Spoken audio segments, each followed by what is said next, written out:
Maraming salamat, Mr. Chair. Magandang umaga sa lahat. At papasalamat po kami sa DOH for your physical presence this morning. We deeply appreciate that. Mr. Chair, Secretary Duque, base sa inyong pag-aaral at sa inyong forecasts, pati na rin sa expert opinion na pinaniniwalaan ninyo, magtatagal pa ba ang pandemya? Yes, Your Honor. Malamang ito ay abutin pa ng 1 hanggang 2 taon batay sa mga projections ng WHO at mga grupo ng mga eksperto. Sa makatuwid, Secretary, ang ating proposed budget for 2022 ay dapat po mayroong COVID response. Tama po? Meron po, Your Honor. And may we know how much you proposed for COVID response in 2022? Can you confirm that that is 19.68 billion under priority 1B? Is that the correct figure, Secretary? Just checking for a while, Madam. Yes, Your Honor, it's 19 billion point 6. Thank you for that confirmation. Secretary, hindi kaya masyadong maliit yan? I've seen a DBM report indicating releases to the DOH as of 30 June 2021. And may we request, Mr. Chair, COMSEC to put up that slide? This table from DBM would indicate that from Bayanihan 1, so that was past March 24, 2020, up to June 30, ang total, ako masyadong maliit, but ang total releases po is 160 billion, which means if you divide that by 14 months, kulang-kulang, ang allotment is about 11.4 billion per month. So hindi kaya masyadong maliit yung 19.68 billion na ina-allot ninyo para sa buong 2020, considering na magtatagal pa ang ating pandemya, considering na recently dahil sa Delta variant ay meron tayong surge of cases. Thank you, Madam, Mr. Chairman. Yung pong pinupost namin na budget noong June sa DBM was actually 73.99 billion. And the breakdown with that will be for the actual hazard duty pay, the SRA, the meals, accommodation, and transportation, and life insurance for 50.421 billion. And then support to DOH hospitals would be 9.9 billion, and hiring of vaccinators in support of the continuing effort to provide coverage to our people, 6.6 billion, and hiring of disease surveillance officers at 1.2 billion, and then the oxygen need, which is about 4.4 billion, and others in the amount of 1.5 billion.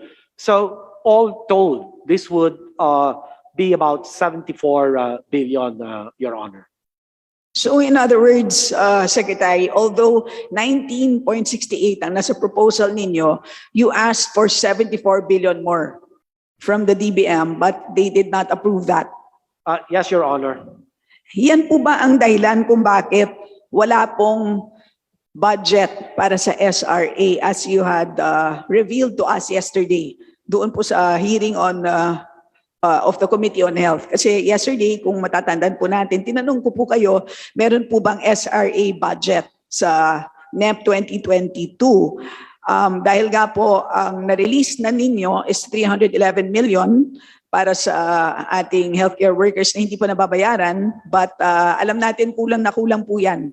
Dahil meron pang higit 100,000 healthcare workers na hindi pa nakakatanggap ng kahit pisong SRA.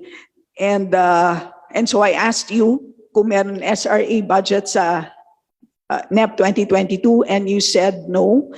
At ang inaasahan po ninyo ay Bayanihan 3, which unfortunately is just a bill. At this moment, hindi pa siya batas.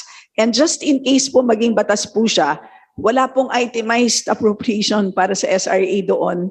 Therefore, ang inaasahan ng Bayanihan 3 is doon talaga kukunin sa GAA. So can you confirm that po? Walang SRA budget sa NEP 2022.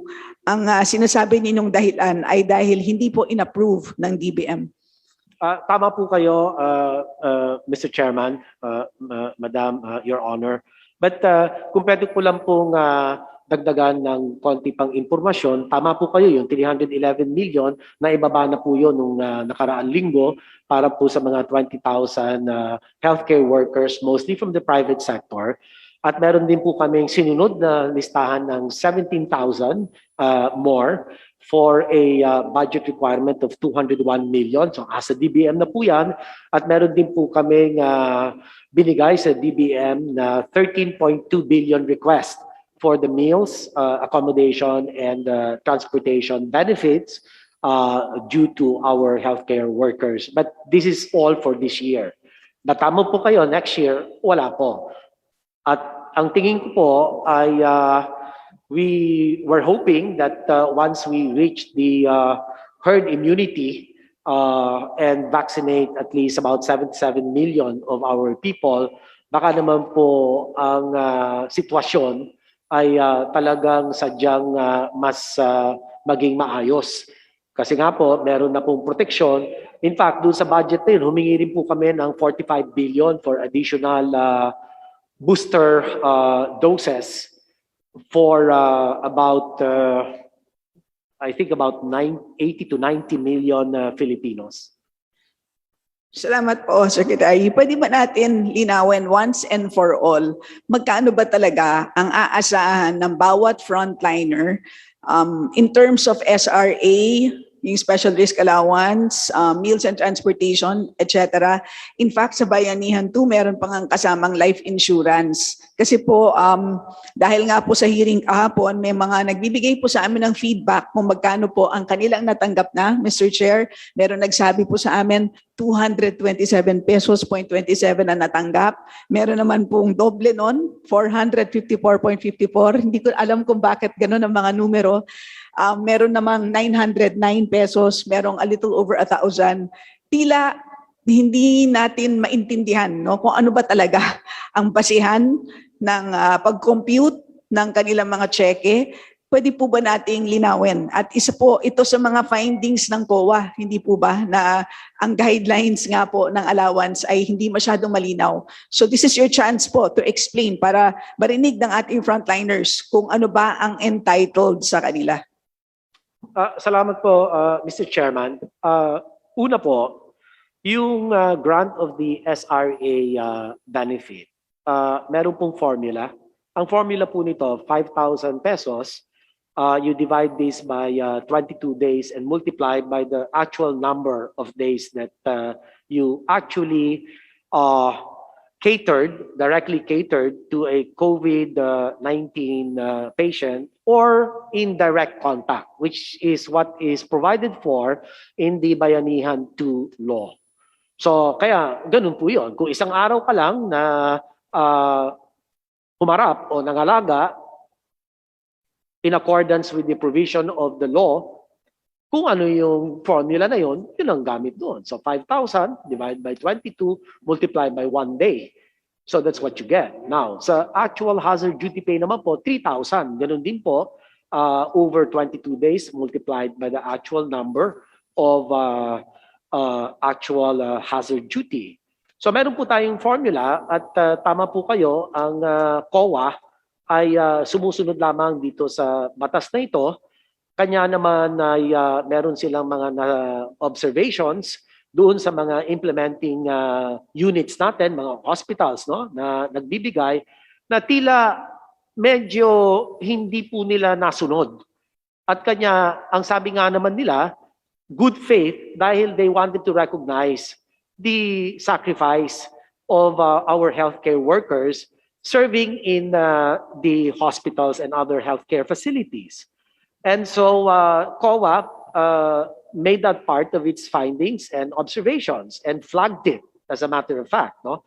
And that is why it's one of the appeals that we will make to COA. I have communicated this with Chairman Michael Aguinaldo, and we have agreed that, well, he actually proposed that I inquire with the DOJ about how we can more liberally interpret and apply the provision of law for SRA. But hanggang ngayon, wala pa hong sagot ang DOJ, but I've been following it up since last week. So, ang maganda po rito, sana, ideally, lahat mabigyan. Dahil ang risk, sa tingin ko, pare-pareho naman po kung sila ay lahat nagtatrabaho sa isang ospital. However, it is too simplistic to say na dapat pare-parehong mabigyan. Dahil syempre, yung mga talagang nagkaroon naman ng direct catering, talagang nangalagang direktamente doon sa mga pasyente, syempre, hingi din ng mas mataas pa yan. Just to differentiate, distinguish the risk that they are actually taking every time they cater to the patients. Yun lang po. But inaayos po natin ito as much as we can. But legislation would, I think, be the best way to resolve the issue, Mr. Chairman. Thank you for your reply, Secretary. Mr. Your time is actually up. Sorry, Congresswoman, but you can wind down, please. Yes, Mr. Chair, I just have one Sure. final question. Mr. Chair, linawin ko lang po, no, yung batas ng Bayanihan 2, wala po doon yung formula. Medyo memorize ko po yung batas na yan kasi isa po ako sa principal author. Nasa IRR po ninyo yan. At ang IRR po ay issuance ng DOH mismo. So that is within your control kung magkano po yan. At lumalabas naman po sa hearing, 13.1 billion ang naibayad out of the 13.5 billion under Bayanihan 2. At ang sabi din ninyo sa inyong report, 379,000 workers have received allowances, which means the average is about 34,000 pesos. Na baka naman it's a reasonable amount considering na 15 months na nga ang ating pandemic. So sana po magkaroon po ng linaw kung magkano ba talaga ang reasonable amount na dapat ibayad sa bawat frontliner. And ang last question ko na lang po is moving forward, no, the reason for why, Mr. Chair, we're having these budget hearings is kikilatisin natin ang proposal. At syempre, meron naman po tayong period of amendment, di ba? Ibig sabihin, kung may mga pagkukulang pa ang ating proposal, ay pwede pa nating baguhin or i-improve. So kayo po, Mr. Secretary, meron po ba kayong mga, sa tingin ninyong dapat i-propose ninyo sa amin na amendments dito po sa inyong budget proposal? And particularly po dito sa ating allowances kasi nakakaawa na po talaga ang ating frontliners. Pagod na pagod po sila. Maya't maya po ay it's very, kumbaga po, napaka expected talaga natin na mapapagod sila at maya't maya ay merong threat to leave the frontline dahil hindi sila nababayaran ng tama.